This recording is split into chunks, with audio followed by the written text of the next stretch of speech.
Have you ever wondered why a simple canvas bag costs more than your first car? No, seriously, think about it for a second. We're talking about a piece of material that isn't even solid gold, yet people will literally wait on a months-long list just to hand over their hard-earned cash for it. Welcome to the world of Louis Vuitton, the ultimate flex that has somehow managed to convince the entire planet that a specific brown pattern is the international symbol for "I've made it." You see it everywhere, right? It's basically the official rich girl uniform. Whether you're scrolling through your TikTok feed or walking down a busy city street, the LV monogram is absolutely inescapable. From the Kardashians flaunting their massive custom-made luggage sets on private jets to Rihanna stepping out with a vintage vanity case that probably costs more than a mid-sized sedan, this brand has become the mandatory accessory for anyone who is anyone. It's like an entry ticket to an elite club where the velvet rope never drops unless you're carrying that specific shade of tan and chocolate brown. Even the Louis Vuitton Don himself, Kanye West, helped cement this brand's place in the Hip-Hop Hall of Fame, making it the ultimate goal for every aspiring artist out there. But here is where it gets really juicy. Louis Vuitton isn't just a fashion brand anymore. It has evolved into a complex social hierarchy. If you're walking through an airport terminal carrying a speedy bag or a Neverfull, what does that actually say about your bank account to the people watching? To the untrained eye, it's just a purse. But to the rest of the world, it's a loud, clear signal that you belong to a certain tax bracket, or at least that you're doing everything in your power to look like you do. It's the kind of status symbol that perfectly bridges the gap between the old money elites and the new age influencers who are basically running the digital world. It's the ultimate "I'm here" statement. Whether you are a student saving up for your first luxury purchase or a billionaire adding to your collection, that logo carries a weight that few other brands can match. It's about more than just fashion. It's about the perceived power that comes with the name and the heritage it represents. And speaking of statements, can we talk about the mystery of the canvas for a moment? This is the part that blows my mind every single time. Did you know that most of those iconic multi-thousand-dollar bags aren't even made of leather? That's right, you are paying a premium for what is technically coated canvas. Essentially, it's a high-grade cotton fabric treated with a special plastic-like coating to make it durable and waterproof. Now, you have to ask yourself, is that pure genius, or is it the world's biggest marketing flex in history? Think about it. They've managed to take a material that is technically much cheaper to produce than exotic skins or fine Italian leathers and turn it into something more desirable than literal diamonds. It's incredibly durable, sure, and it can survive a literal rainstorm, but the real value isn't in the durability, it's in those two interlocking letters that have become a global obsession for millions of people. It's the ultimate main character energy. And nobody does it better than the stars we see on the red carpet. Just look at Zendaya. When she showed up at the last LV show, the internet practically collapsed under the weight of the hype. She wasn't just wearing an outfit, she was embodying the entire legacy of the brand with every single step she took. That's the it factor we're talking about. It's the reason why everyone from suburban moms at the local mall to underground rappers in the recording studio wants to be seen with that same logo. It doesn't matter who you are or where you come from, the monogram is the gatekeeper of the luxury club. It's a universal language of wealth that everyone understands without needing a single word of explanation. Before we continue, subscribe to the channel and tell us in the comments where you are watching from. It's wild to think how a single pattern can hold so much power over our collective imagination and our wallet.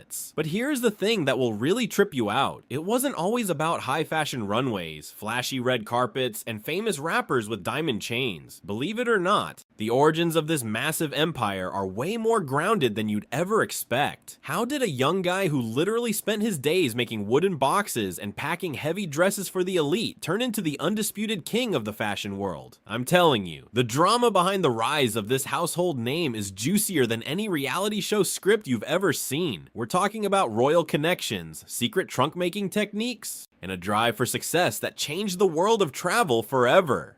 You won't believe the hustle that started it all, and the journey from a small French village to the palaces of Paris is absolutely legendary. But wait until you see how the humble boxmaker became the king of the fashion world. To really understand the madness, we have to go back to the man behind the name. Louis Vuitton wasn't born into a life of luxury. At just 13 years old, he left his small village and walked over 200 miles to Paris. Can you even imagine that journey? He was a teenage traveler long before modern transport. When he finally reached the city, he landed a job as an apprentice for a boxmaker and packer. Back then, this was a massive deal because the elite traveled with gowns needing expert protection. Louis was so talented that he caught the eye of Empress Eugénie, the wife of Napoleon III.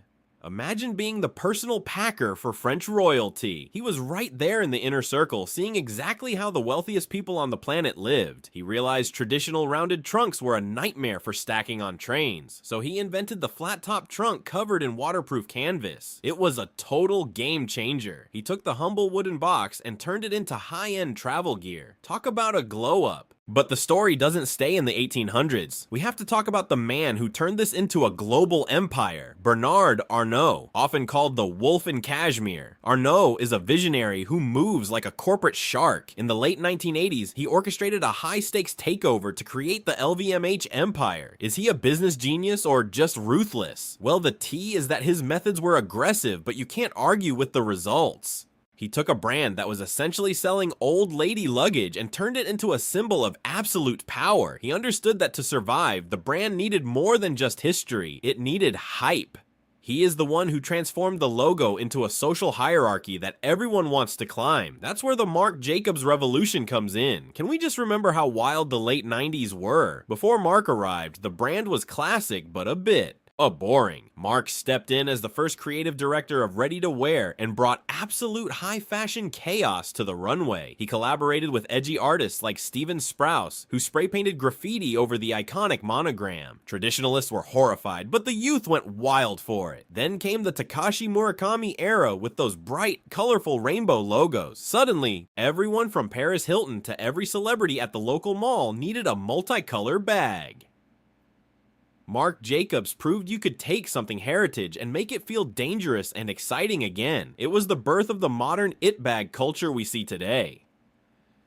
Then, the world was shaken again by the late, great Virgil Abloh. This was a massive turning point for the whole industry. Virgil bridged the gap between the street and luxury in a way nobody thought was possible. Suddenly we had leather harnesses and neon chained bags that looked like they belonged in a music video but cost a month's rent. He changed the game by proving that high-end doesn't have to be stuffy. But did he make the brand too accessible? Was the monogram losing its mystery by being on everything from hoodies to skateboards? It's a debate that still keeps fashion fans talking late at night. He definitely made the brand feel alive for a whole new generation, and they keep that energy alive through celebrity ambassadors. The brand picks people with serious clout and massive followings. From the global dominance of BTS to the presence of Zendaya and Emma Stone, every partnership is calculated. They want you to feel like if you buy that bag, you're part of their world. But have you noticed how those price tags keep climbing every few months? Is it just inflation or a strategic move to keep the brand exclusive? By making it harder to afford, they make us want it even more. It's the ultimate psychological trick keeping demand high. But wait until you hear about the darker rumors. Is Louis Vuitton actually destroying its own products just to prevent them from going on sale?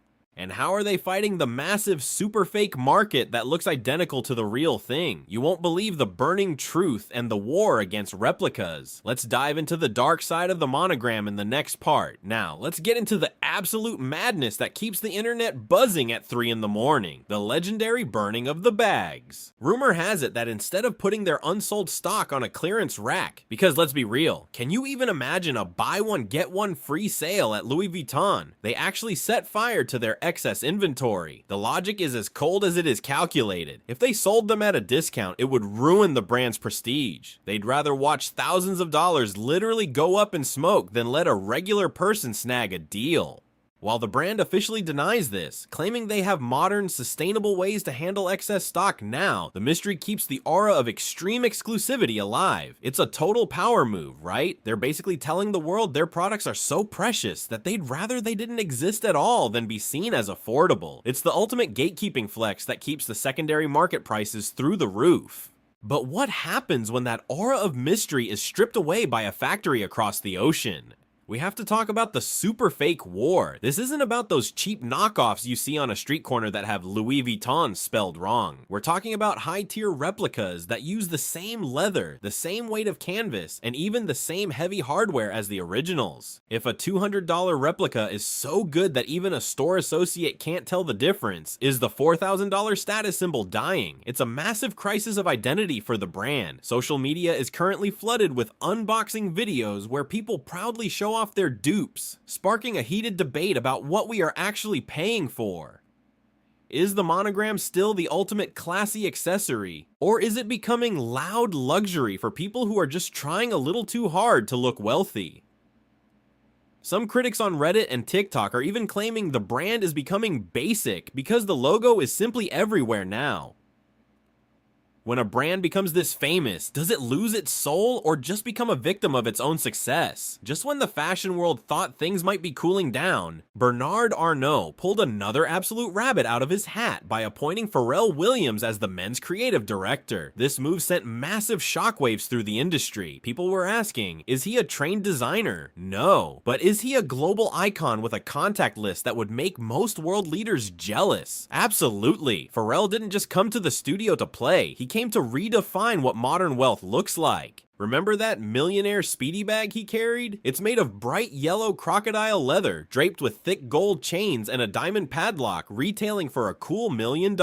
It's a piece that screams main character energy and tells the world you have more money than you know what to do with. Some people loved the boldness and the connection to hip-hop culture, while others thought it was just a flashy, unnecessary stunt. But that's the genius of the Pharrell era. It keeps us talking, it keeps us guessing, and it keeps the brand at the absolute center of every single cultural conversation. As we look toward the future, the big question is whether Louis Vuitton can survive the rising quiet luxury trend. We're seeing a major shift where the ultra-wealthy are ditching loud, recognizable logos for stealth wealth, unbranded, high-quality pieces that only other rich people can truly recognize. Can a brand built on the world's most famous monogram stay relevant when the new trend is to be invisible and understated? It's a high-stakes game of survival for the LVMH empire. They have to balance the historical heritage of Louis with the corporate hunger of Bernard Arnault and the street-smart energy of Pharrell. Is buying a piece of this history an actual investment in a timeless icon, or are we all just falling into a very expensive, very well-designed marketing trap?